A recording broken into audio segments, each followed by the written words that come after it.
"Will you kill my stepdad for me?" asked a 7-year-old boy as he stepped into a dim veterans bar, clutching 7 crumpled dollar bills. The entire room went dead silent. Richard, a retired Marine and the unofficial leader of the group, was the first to move. He crouched down to the boy's level, voice steady but gentle. "What's your name, son?" "Tyler, the boy whispered. "Tyler," Richard said softly.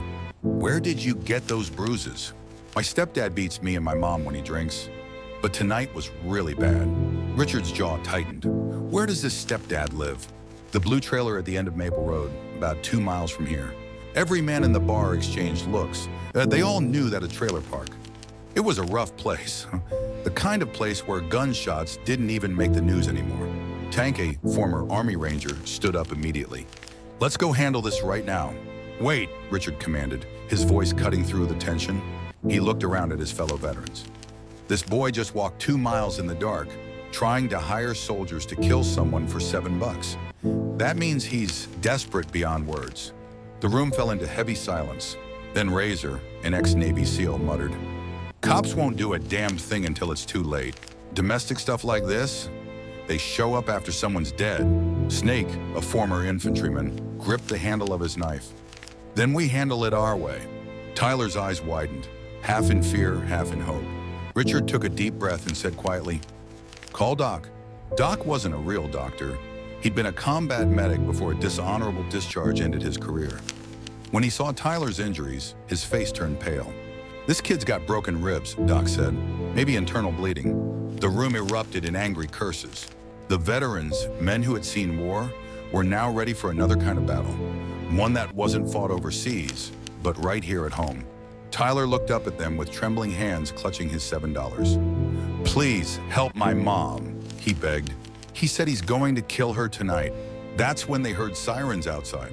Everyone froze. Sirens meant cops. And for men with old records and bad reputations, that meant trouble. But the sirens didn't stop. They roared past, heading straight toward Maple Road. Richard's phone rang.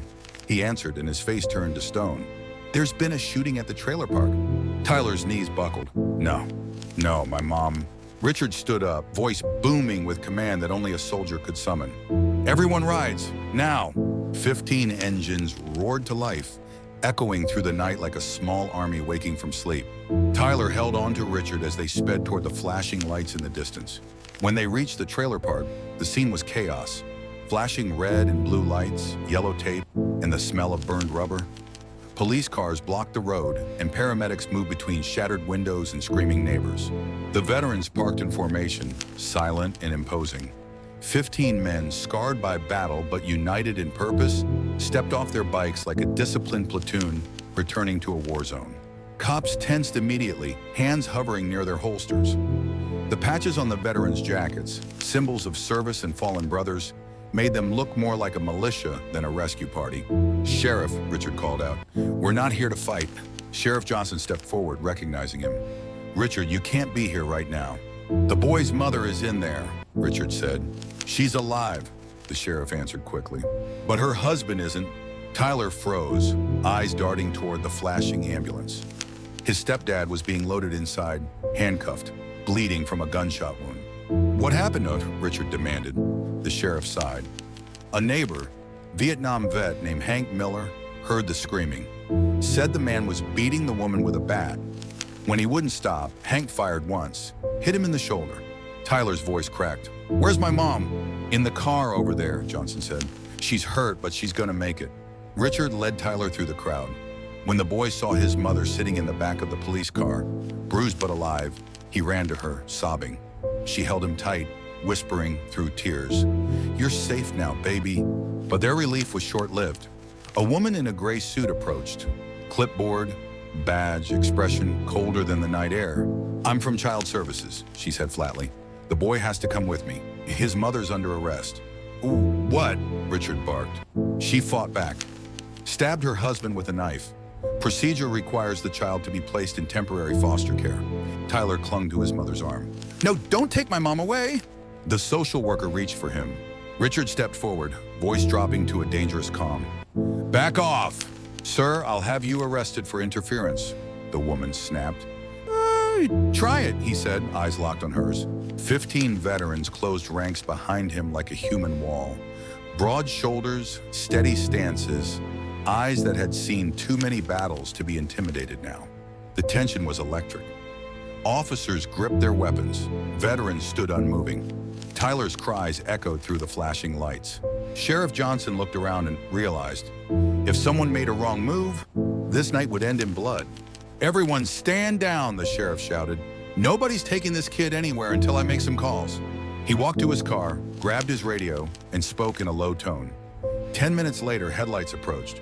It was a white SUV, and from it stepped a calm, middle-aged woman in scrubs.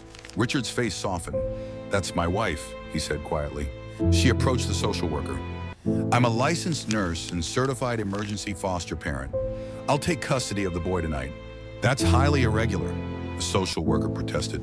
"But perfectly legal," she replied, pulling out documentation. "You can call the office to verify." The paperwork was done in silence. Tyler's small hand clung to hers as the veterans stood guard, their anger cooling into quiet resolve. Before leaving, Richard walked over to Hank Miller, the trembling Vietnam vet who had saved Tyler's mother. "Thank you," Richard said. "You did what you had to do." Hank's voice shook. "I just couldn't let him kill her. Not after what I saw in '68. You got a lawyer?" "I can't afford one." "You can now." Richard handed him a business card. "Tell him the Veterans Brotherhood is covering your fees." Hank's eyes watered. "Why are you doing this?" Richard glanced at Tyler, asleep in his wife's arms. "Because soldiers protect the innocent, even when the war is supposed to be over." By morning, the chaos had quieted, but peace was still far away. Richard and his wife brought Tyler home to their farmhouse just outside town. The boy slept in a spare room filled with old Marine memorabilia, medals, folded flags, photos of men standing shoulder to shoulder in dusty deserts. For the first time in years, he slept without fear. Meanwhile, the veterans met again at their bar, the one they jokingly called the bunker. Coffee mugs replaced beer bottles that morning, but the atmosphere was grim. Doc set down his cup. "The stepdad's getting out on bail tomorrow. Prosecutor says his wounds aren't life-threatening." Razor cursed under his breath. "Guy almost kills a woman and walks free in 24 hours. Figures." Tank slammed his fist on the counter. "We should have let Snake finish it last night." "No," Richard said firmly. "We're not killers, we're soldiers. There's a difference." He looked at the old flag pinned on the wall, faded, worn, but still standing. "We'll protect them the right way." The next day, the inevitable happened. Tyler's stepdad was released. Word spread fast. He was already threatening to finish the job. The prosecutor's hands were tied. "Without more evidence," she said, "we can't hold him." That's when Tyler walked into the sheriff's office holding a cracked old phone. "I recorded him," he said quietly. Everyone froze. "My real dad gave me this phone before he died," Tyler continued. "He told me to record when bad things happen." On that phone were 17 videos. Clear, time-stamped evidence of months of beatings, drunken rages, and police calls that went nowhere. The room fell silent except for the sound of those recordings. Tyler's small voice crying, his mother begging, fists slamming against walls. The prosecutor's face turned white. "This changes everything." By evening, the man who had terrorized them for years was back in handcuffs. 37 charges of assault and child abuse. Bail set at $500,000. He wasn't going anywhere. But just when it seemed over, it wasn't. 3 men, his brothers, showed up the next night at the motel where Tyler and his mom were staying. Word was they were armed, furious, and out for revenge.